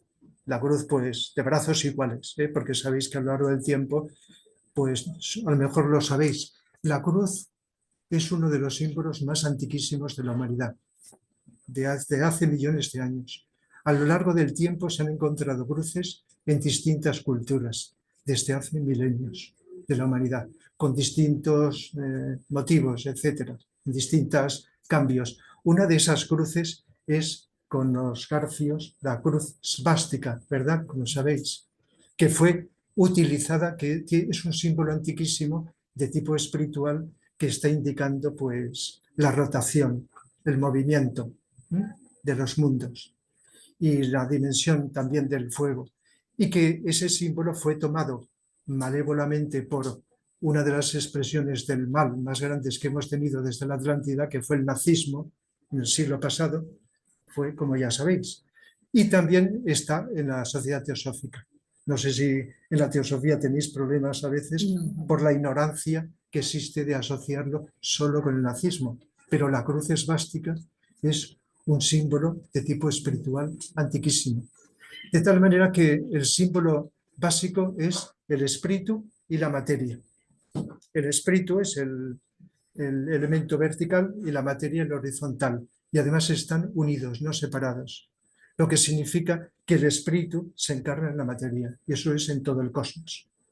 No solo aquí en nosotros, nuestro yo superior, en nuestro yo inferior o personalidad. Es la expresión en nosotros. Cuando conseguimos que esa dimensión de voluntad, amor y luz se expresa en nuestro pensar, sentir y actuar, estamos manifestando algo que se puede simbolizar en la cruz. Por lo tanto, es un símbolo muy parecido al grial, que es antiquísimo, que ya los sacerdotes de la Atlántida pues ya usaban ceremonias del grial. Y el grial pues se ha ido extendiendo en distintas culturas. La religión cristiana, como todas, van tomando elementos simbólicos de otras culturas. De Egipto también tomó muchas cosas. La Eucaristía está tomada también de ceremoniales del grial de Egipto, etcétera, etcétera. Pero bueno, no nos vamos a extender en ese asunto. El caso es que la cruz, que por cierto, pues enseguida la identificamos con la religión cristiana, también es utilizada por la Cruz Roja, ¿verdad? Símbolo cruz y roja, ¿eh? El color rojo de la sangre, del sufrimiento, etcétera, y alude simbólicamente a nivel externo a los 4 puntos cardinales. Pero el sentido más profundo de la cruz es este, a mi entender, este que os estaba ahora comentando. Por lo tanto, pues los templarios, por los motivos que fueren, pues tomaron también este símbolo. Y luego, pues dice también, habla Blavatsky, lo digo brevemente, los caballeros de San Juan de Jerusalén, caballeros hospitalarios, los caballeros de Malta no eran francmasones, parecen haber sido hostiles a la francmasonería. Bueno, la masonería a veces se dice que viene de Egipto, pero esto es interesante sin extenderme en un conocimientos históricos que no conozco. Soy muy poco conocedor de la historia, pero a lo largo de la historia pues se han dicho que han surgido distintos grupos y han cambiado el nombre. Y los seres que han vivido eso, como vamos reencarnando sucesivamente, podemos adherirnos en unas encarnaciones a un grupo, en otras a otro, en otras diferentes, y mantener ese espíritu y ciertas características, aunque van cambiando la forma externa. Por lo tanto, los entendidos pueden decir, mira, la masonería procede de los templarios, o viceversa, y todas estas cosas, pero eso es ya la historia, los que van diciendo, en tal época hubo esto, lo otro, pero a mi entender lo más importante es lo que os decía antes, que los seres humanos con unas demandas internas de conocer más profundamente la vida, de vivirla, se han adherido, nos hemos adherido a lo largo del tiempo, que no nos acordemos, a distintas asociaciones. En otros momentos hemos vivido más independientes y así es la historia de la humanidad, en este sentido. Y no sé si decir algún fragmento más. Dice Blavatsky en esas hojas que dedica a esto, dice, la pura verdad es que la masonería moderna es desafortunadamente algo muy distinto de la que una vez fue la fraternidad secreta universal. De la época que los adoradores de Brahma, de la India, Brahma, y del Aum intercambiaban apretones de manos y contraseñas con los devotos, y los adeptos de todos los países eran hermanos. Ya está haciendo alusión a algo que los iniciados pues consideran la importancia de la hermandad. De tal forma que, según he leído, los templarios también, o un sector de los templarios, como otros, intentaban trabajar para crear una hermandad que no existe todavía, llegará en el futuro, una hermandad de fraternidad universal. Y los iniciados, porque iniciados los ha habido en todos los sitios, también los templarios, pues estaban en comunicación. En el anterior conferenciante, al que agradezco toda la información, Manuel, de cosas que desconocía y del cual pues hemos aprendido o vamos a aprender, pues ha hecho alusión a eso. De tal manera que distintos grupos han buscado a eso o han ido trabajando en esa línea, algo que llegará en el futuro. Y, según he leído, buscaban como una especie de república, crear una república más allá de los dogmas de cualquier tipo religioso, de fraternidad entre todos. Y estaban en contactos con otros grupos. Los sufíes, no sé si sabéis que el sufismo es la parte mística o esotérica del Islam. Igual que existe también una parte esotérica del budismo, el gnosticismo GN del cristianismo, etcétera, la cábala de la religión judaica. Siempre las religiones han tenido una parte esotérica. Y los sufíes existen todavía, y los conozco porque, entre otras asociaciones, colaboro con la UNESCO, y en la UNESCO, pues, por cierto, se hace, la UNESCO de aquí de Valencia, desde hace más de 20 años, organiza lo que se llama la multaca, una palabra árabe que significa encuentro amistoso, que se está celebrando esta semana. De tal manera que ahí hay un encuentro amistoso de representantes de distintas religiones. Los sufíes también han estado otros años, los budistas, el hinduismo está representado y representantes de las religiones occidentales. De tal manera que precisamente está en 3 días, esta tarde también, y luego cuando acabemos de la exposición iremos algunas personas a las 6:30 a uno de los actos. El de hoy es de poesía y de educación. El de mañana, en la iglesia Santa Catalina, sí que habrán representantes de distintas religiones, como se ha hecho otros años, donde juntos, luego cada uno sigue con su creencia, como suele ocurrir, como se hace en muchos lugares del planeta, pues conviven, están, comentan, comparten en este sentido. De tal manera que eso es, por decir, un elemento anecdótico. El caso es que, volviendo a los templarios, como os he dicho, también se ha asociado con la orden de caballería. La orden de caballería, pues sabéis que conocemos libros de caballerías, y el Quijote, del cual llevo muchos años explicando esa dimensión oculta, desconocida del Quijote. Y Ramón Llull escribió este libro, Libro de la Orden de Caballería. Es un librito pequeño, vivió en el siglo XIII, lo sabéis, nació en Palma de Mallorca, y entonces, entre otras obras, pues escribió este libro. Y muy brevemente os leo algunos de los fragmentos que dice lo siguiente. Dice: el menosprecio de la justicia por disminución de la caridad convino que justicia recobrase su honra por medio del temor. Y por eso se partió todo el pueblo en grupos de 1000, y de cada 1000 fue escogido un hombre más amable, más sabio, más leal y más fuerte, y con más noble espíritu, mayor instrucción y mejor crianza que todos los demás. Se buscó entre todas las bestias la más bella, veloz y capaz, que es el caballo. Caballería, caballo. Luego se escogió las armas y también resalta la nobleza de su corazón y su buena crianza. Dice: amor y temor convienen entre sí contra el desamor y menosprecio. Entonces, con el caballo y las armas fue creado el caballero. Dice, y luego pues el escudero, etc.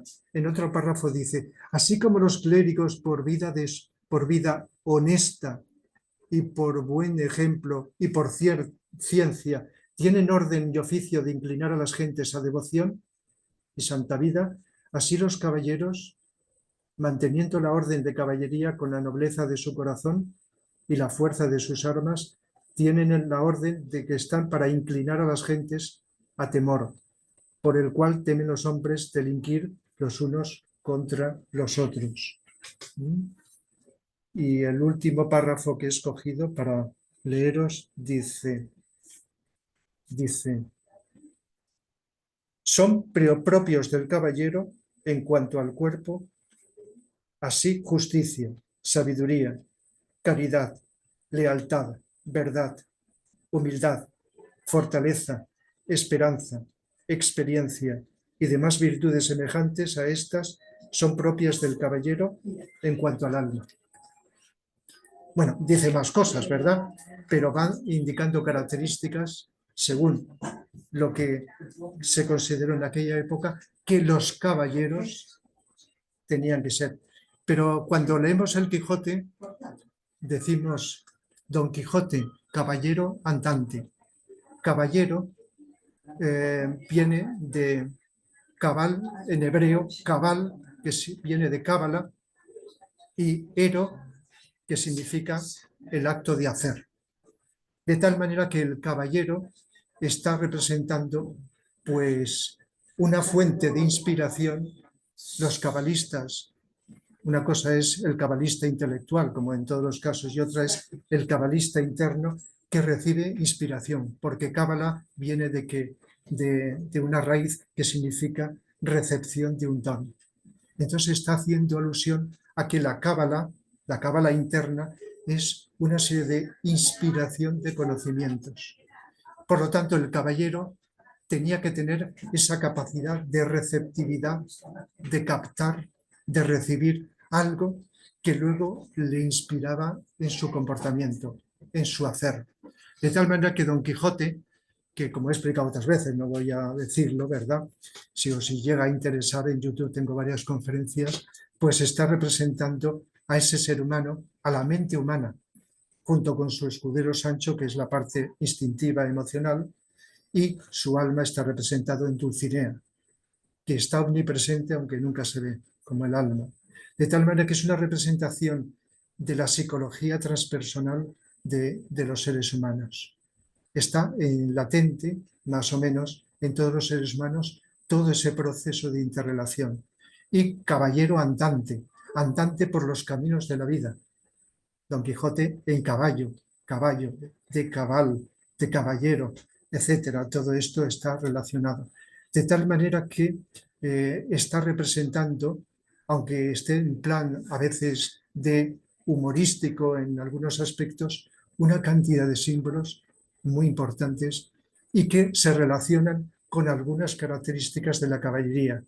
En lugar de ser una crítica a las novelas de caballería, muchas de ellas serían criticables porque ya sabéis, cuando se proliferan los libros, pues hay de todo. Pero los libros auténticos de caballería tenían unos arquetipos básicos. El caballero es el ser humano que está en la vida luchando a favor del bien contra el mal, con seres humanos o a veces con esos personajes imaginarios que son símbolos también. Digamos, los gigantes y todo eso son símbolos. Y además el Cervantes lo dice en el Quijote, de los defectos humanos. Igual que en los cuentos de hada, los gigantes están simbolizando esos defectos tan potentes, tan grandes, que son como gigantes en este sentido. El caso es que es una obra que lógicamente tenía que citar por la relación con caballería. Y por lo tanto los caballeros, el caballero es, digamos, hombres o mujeres, hay que resaltarlo, que luchan por estos ideales y que aquello que viven lo ofrecen a la dama, al alma. Y a su vez el alma nos inspira.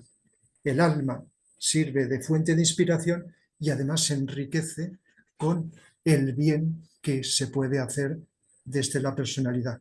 Por lo tanto, era otro aspecto simbólico a destacar. Luego, desde hace años, conozco esos libros que escribió Juan García Tienza, Meta secreta de los templarios, que a lo mejor igual habéis llegado a conocer, ¿verdad? Meta secreta de los templarios. Para no traer el libro, pues también he cogido algunas copias, ¿verdad? De Meta secreta de los templarios. Y solamente leeros algún fragmento.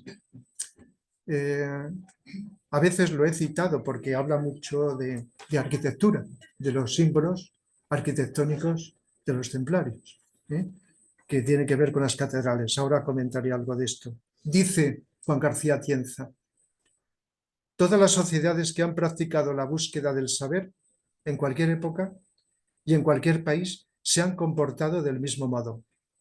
Por un lado, han mostrado un rostro acorde con el poder establecido. Han sido el lado exotérico, con X. Sabéis que esotérico con X es lo externo. Y por otro, han creado en torno suyo una barrera infranqueable tan imposible de trasponer que muy a menudo ha sido incluso ignorada por los que convivían con ellos.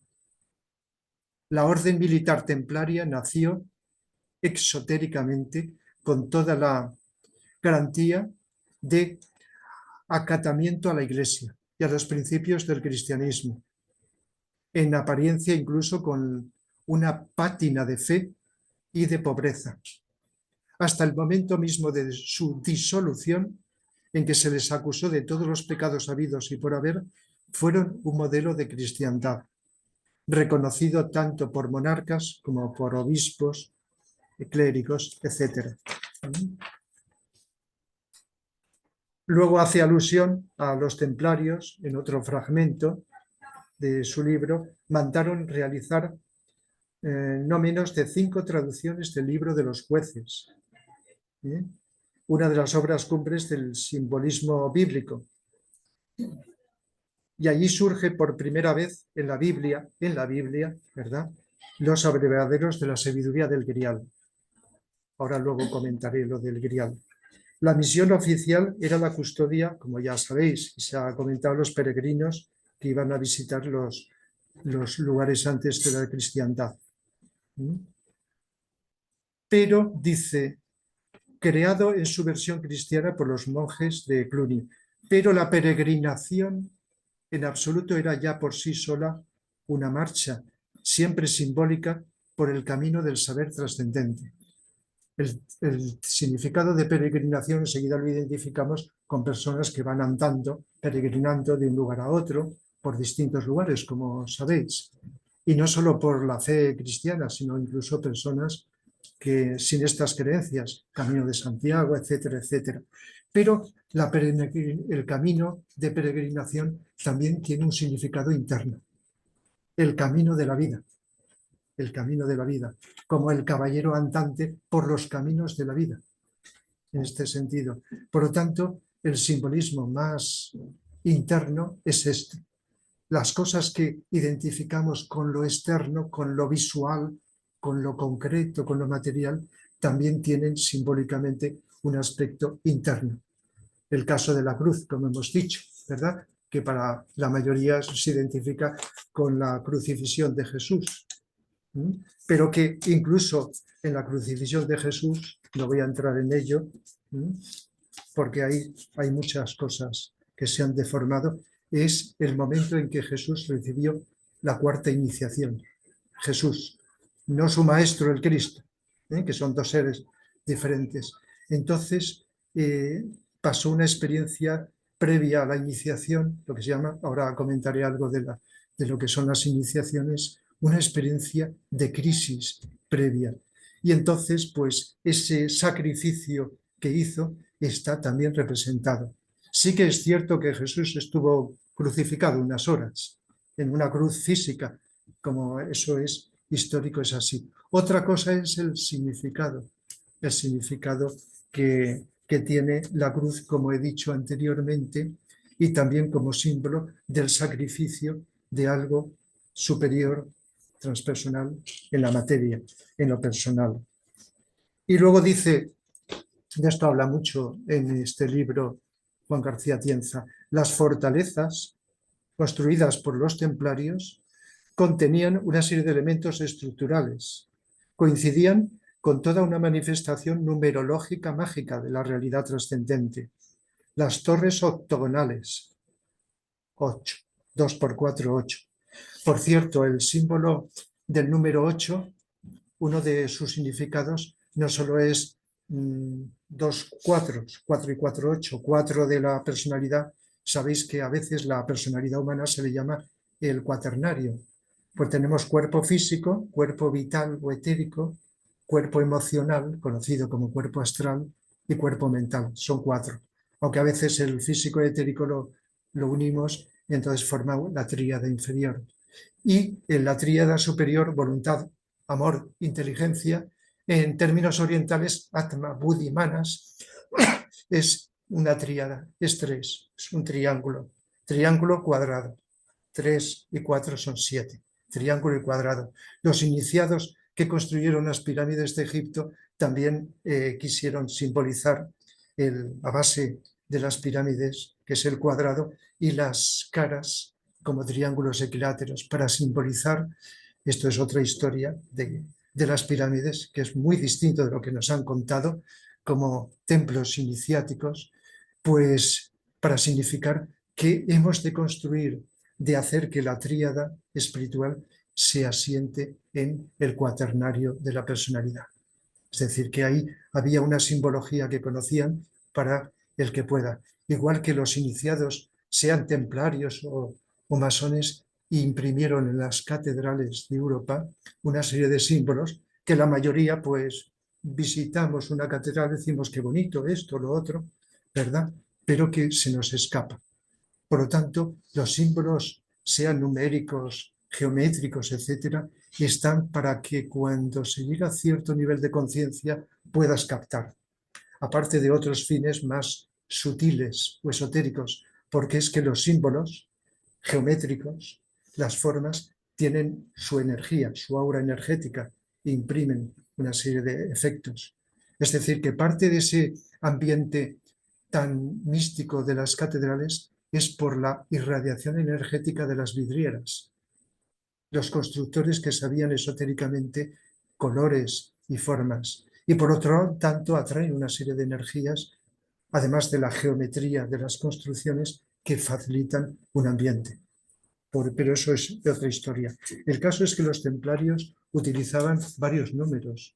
El número 8, como dice también, y además pues también pues el número de torres, 12 torres, 3 por 4, los lados de los castillos, 24 lados, 2 por 3 por 4, son 24.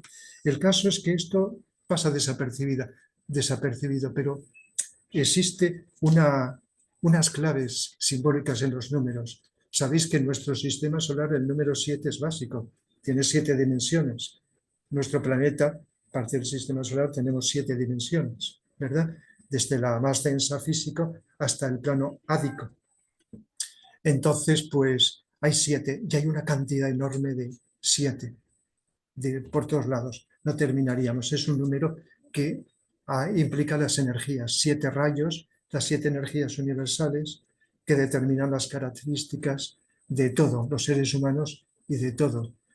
Y el número 9 es un número relacionado con aspectos más sutiles, porque hay 9 iniciaciones.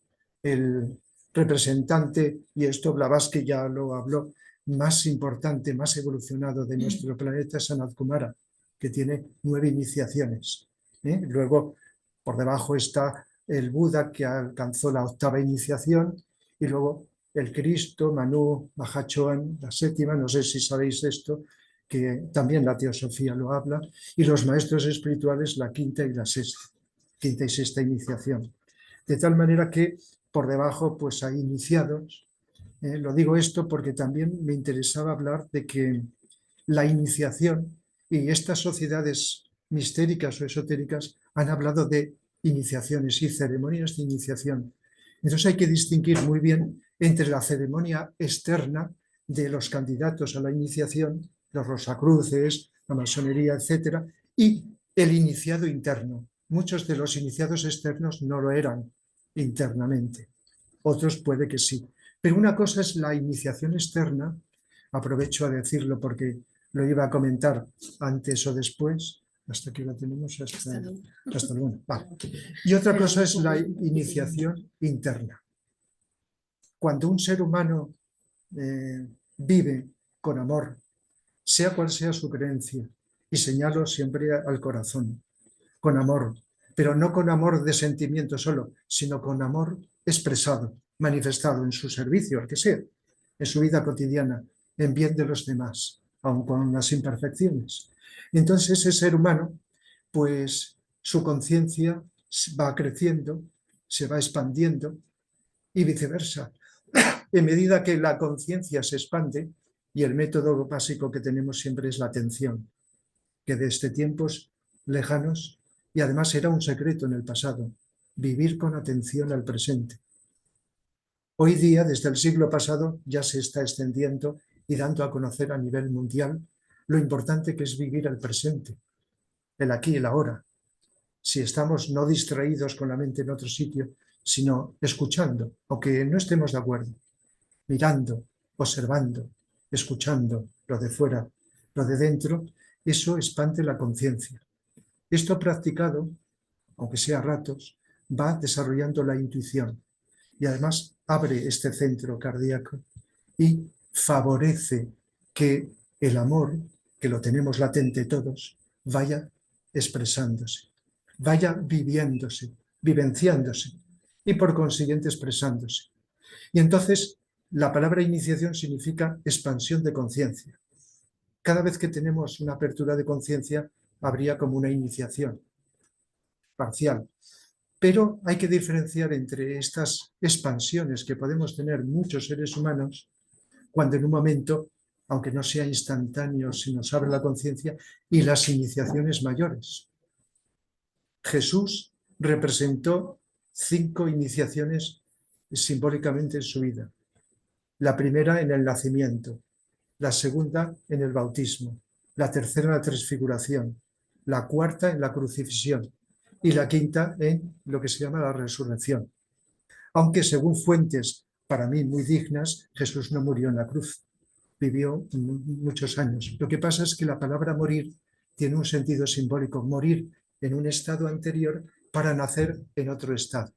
Es decir, que esto no quita lo que se habla de que muere en la cruz, si lo interpretamos simbólicamente, sino que muere internamente en un estado interior para nacer en otro estado de conciencia.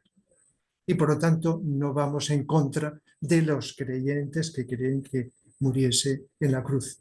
Pero eso es secundario. Lo importante es eso. Y entonces, cuando un ser humano, después de vivir X vidas con ese amor y servicio, empieza a entrar en el sendero espiritual, recibe la primera iniciación. Pero no física, externa, en otra dimensión. Los maestros espirituales, digamos, los seres superiores, son los que transmiten. Las 2 primeras las transmite el Cristo. A partir de la tercera es Sanat Kumara. Entonces, en otra dimensión, aunque luego la persona se olvide y no lo recuerde, en su cuerpo sutiles recibe una iniciación. Sí, vamos. Por lo tanto, iniciaciones implica superación de todos los aspectos físicos, los aspectos emocionales. La segunda, el bautismo simboliza purificación del cuerpo astral o emocional. La tercera, transfiguración, mente, emocional, físico, etc. De tal manera que los iniciados a lo largo del tiempo que han existido lo han vivido internamente. Algunos a lo mejor han pasado por ceremoniales externos, pero las verdaderas iniciaciones, sea con los nombres que sean, los han vivido distintos seres humanos a lo largo del tiempo. Y para ir terminando, decir lo siguiente. Un ser muy avanzado, iniciado, al que conocí durante unos años, Vicente Beltrán Anglada, pues con sus capacidades de clarividencia, y no lo digo porque lo leí, porque los que lo conocimos podíamos confirmar pues que todo lo que escribe en sus libros es lógicamente por experiencia, y su capacidad de leer los registros acásicos, de ver, y cuando habla del pasado, etcétera, pues es todo por experiencia. Escribió en uno de sus libros lo siguiente: la vida es una expresión mágica y la liturgia en todas las religiones, yo añadiría ahora, y en todas las organizaciones mistéricas también, una representación mágica u objetiva de los acontecimientos internos relacionados con la vida del espíritu. Se trata de una fórmula invocativa lanzada a los éteres del espacio, con respuesta angélica, relacionada tal respuesta con la calidad de la liturgia o de las ceremonias. Es decir, que nos explica también que según la calidad de las liturgias, de los oficiantes, según su evolución, la invocación débica de los devas, de los ángeles. Deva es un término oriental de ángel, lo mismo que están en todos, pues son los que atraen, inspiran. Y entonces, pues, una de las cosas que dice cuando está hablando de la representación del grial, que no lo he dicho, voy a ser muy breve porque estamos terminando, el grial está simbolizando el ser humano. La copa, la parte del recipiente es la mente, receptiva. El soporte es el cuerpo emocional, cuerpo astral, que asciende hacia arriba. Y la base, el cuerpo físico. Es decir, la personalidad está, cuando está receptiva a lo que se introduce en la copa, en el pasado era una esfera que encajaba, eso es el espíritu, la parte superior. Y cuando encaja, simboliza que el ser humano está recibiendo de un modo receptivo, cuando silencia la personalidad, lo superior. La energía es superior, el amor, la inspiración, etc. De tal manera que el grial es un símbolo del ser humano. Y acaba el fragmento que os estoy leyendo diciendo, fijaos, en la actualidad, dice Vicente Anglada, no existen fórmulas positivas de contacto angélico, por cuanto los hombres han perdido la fe interna y los sacerdotes oficiantes aquella gracia producto de una gran evolución espiritual. Los ritos, ceremonias y liturgia han perdido su poder mágico. Los ángeles superiores han dejado de asistir a las ceremonias de las religiones organizadas. El cáliz es solamente un precioso ornamento externo, estético, artístico. El misterio de la iniciación, al cual va dedicado eso, carece de ornamentos externos. Su expresión es vívida y actuante. El sacerdote es el hombre interno, que representa místicamente a la humanidad y deposita el cáliz de su vida sobre el altar del sacrificio personal. Y dice, a lo que voy, dice, el santo grial, cuya copa de oro era intuida a distancias inverosímiles por altas individualidades espirituales del planeta, en su interior moraba el espíritu de la divinidad, el verdadero sentido de la sangre que es vida. Así, los iniciados atlantes, los adeptos del culto de Mitra, los sacerdotes celtas, los caballeros de la tabla redonda, los esforzados paladines de la orden de los templarios, los nobles ismaelitas del Islam, etc., no eran en su conjunto sino expresiones de la humanidad altamente evolucionada, que mediante el culto sereno de la sagrada ofrenda de sí mismos eran ayudados y asistidos por los ángeles. Estos, los ángeles, adoptando muchas veces forma humana, los conducían a través de ciertas obligadas pruebas iniciáticas al castillo, a Avalón, a la Isla Blanca de Shambhala. Son distintos nombres para hablar de Shambhala, en donde se halla permanentemente la sede del Santo Grial, por cuanto es morada del Señor del mundo.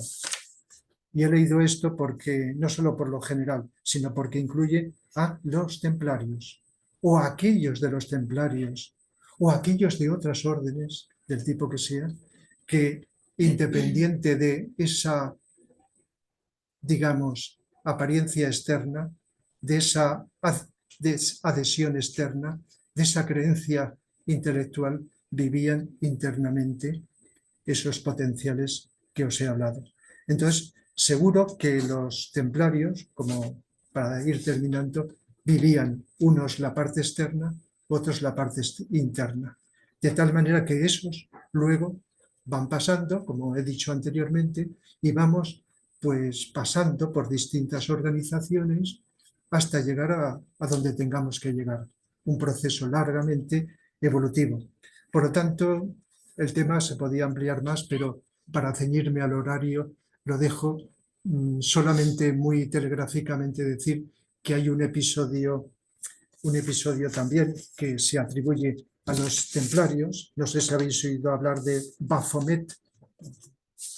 Es un busto que se ha nombrado en muchas culturas, un busto parlante, donde se le hace preguntas, busto material, y contesta. Entonces, pues a los templarios se les ha atribuido también que tenían la posibilidad. Eso ya no entro porque lo desconozco. El caso es que en el capítulo 62 de la segunda parte del Quijote, Don Quijote con Sancho Panza y otros van y hacen preguntas a un busto, no se le llama así con este término, a un busto parlante. ¿Qué simboliza el busto? A mi entender, simboliza más que un objeto, la capacidad de inspiración, de preguntar a lo superior y recibir la respuesta de lo superior. Por lo tanto, he querido indicar que más allá de los símbolos externos, concretos, hay una simbología, hay una interpretación simbólica que es más íntima, más interna. Y creo que es una invitación, no es cosa mía solo, de que los seres humanos vayamos viviendo con profundidad, aparte de todos los conocimientos y toda la demanda que tengamos de conocer lo que ha ocurrido, lo que sucede en el mundo a nivel externo. Es lo interno, a través del corazón. Así que muchas gracias por vuestra atención.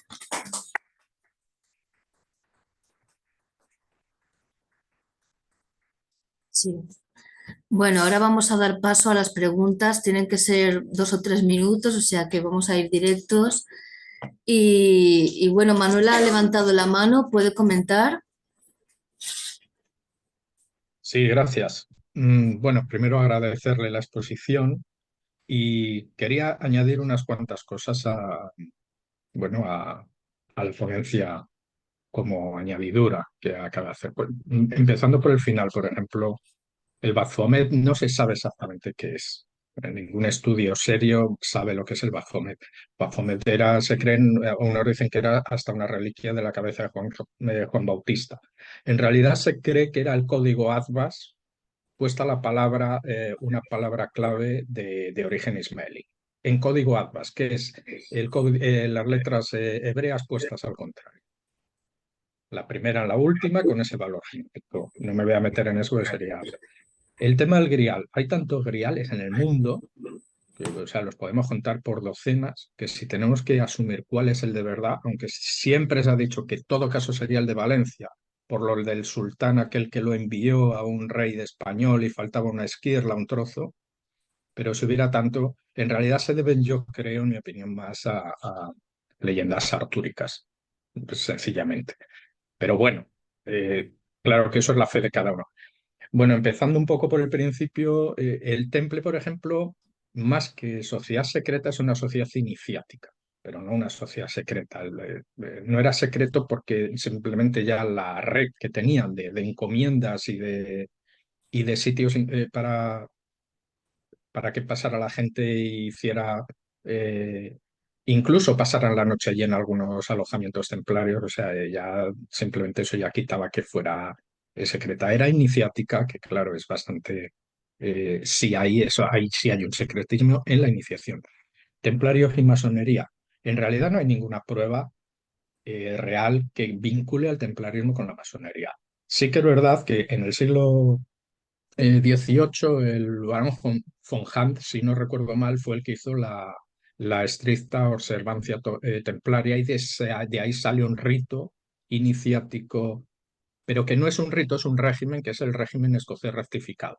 Y sale con esa corte un poco caballeresca y tal, pero bueno, esto cogido entre pinzas, tampoco es que realmente se pueda asegurar. Eh, el tema templario, en mi opinión, los templarios desaparecen en 1307 cuando se abole la orden y en 1314 cuando se crema a Jacques de Molay, el último templario. Sí que se dice que pasó y que existe una carta, se llama la Carta del Armenius, de transmisión del Armenius, y la Armenius que debía ser en la clandestinidad el siguiente maestre Seisen, y en el siglo XVIII lo saca el duque de Orleans y forma una organización neotemplaria. Pero bueno, tampoco sé hasta qué punto, estoy un poco indicando lo que sí tenemos pruebas fehacientes dentro de lo que es la arqueología y la historia. Pero no hay más tampoco, no se sabe. Yo personalmente creo que se desapareció la orden simplemente y hoy en día hay pues, organizaciones que quieren coger esa forma, ¿no? Ese testigo. La Cruz Pate, esto sí es importante. Yo acabo de venir, como sabéis muchos, de unas excavaciones en Irak, en Babilonia, en Nínive, en varios sitios he estado. Una de las cosas que hice, además, en una ponencia que hay algunos de los que están aquí presentes, que la hice hace un par de semanas, fue tablillas sumerias cilíndricas, los cilindros. Ahí ya venía la cruz paté, yo lo estuve enseñando precisamente y se analizaron. La cruz paté es la cruz que llevan los templarios.